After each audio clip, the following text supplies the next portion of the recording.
With the holiday shopping season in full swing, local police agencies have been touting their efforts to try to stop retail theft and keep shoppers safe. Still, there is a growing number of people who survive off of stealing from stores year-round.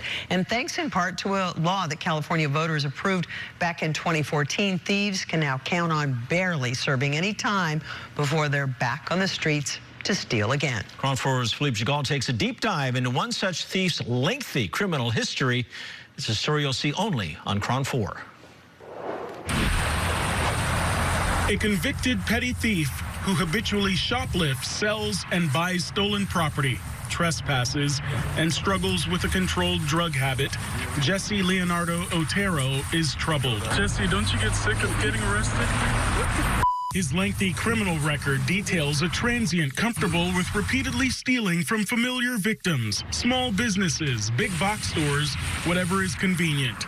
And when we caught up with him recently in Pleasant Hill, it was just hours after he was released from the Martinez detention facility on misdemeanor charges, only to return to the Crossroads shopping center in Pleasant Hill, where he has committed numerous crimes over the years, and happened to ride a bike up to the parking lot where police were conducting an undercover retail theft suppression operation.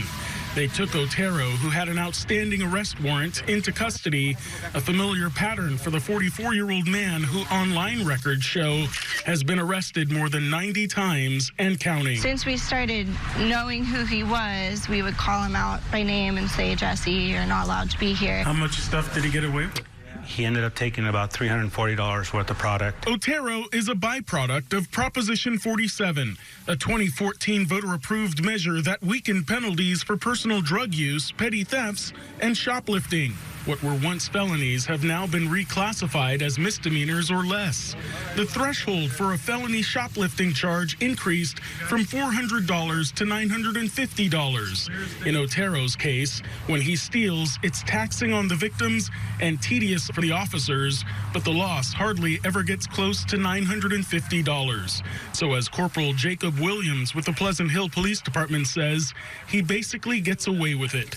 A theft under $50 could just be an infraction. Prop 47 took away one of the main tools for shoplifting that was used pretty frequently, that being PC 666. So prior convictions or other instances of shoplift were used to ensure that this person was actually booked into jail. Nowadays, with the way that the filing standards have changed and the law is written, if it's a petty theft under $950, he's given the same ticket that you would get for running a stop sign.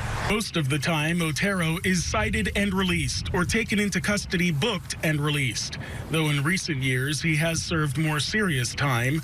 The Contra Costa County District Attorney's Office says he is currently on felony probation for a commercial burglary conviction back in June 2022. He was sentenced to 150 days in county jail.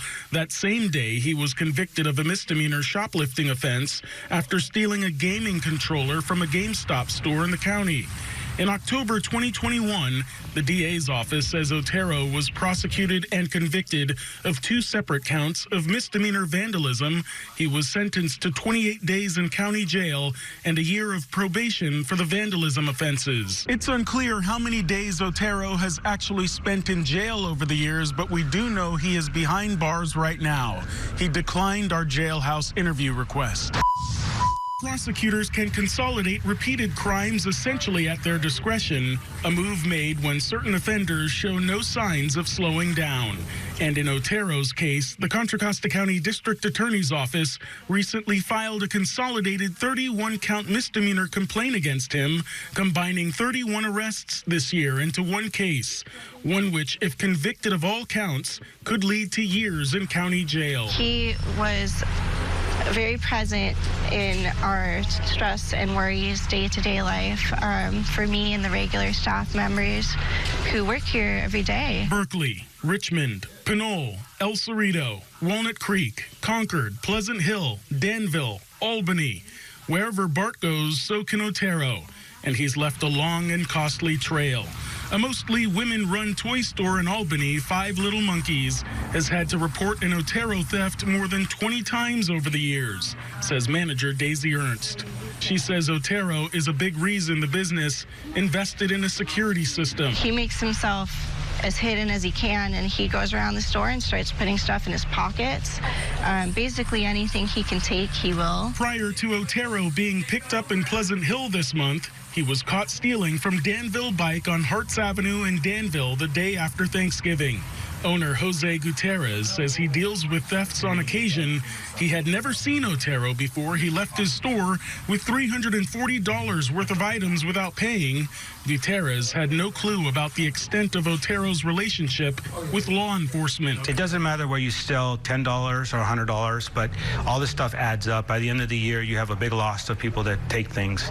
And for small businesses, I mean, we're trying to survive. Do you think Prop 47 has made the community safer, or has it had a negative effect and made it more dangerous? I think combining with some other trends, it's made things more dangerous. Frank Noto is president of the San Francisco-based nonprofit Stop Crime Action. Serial offenders should be treated differently.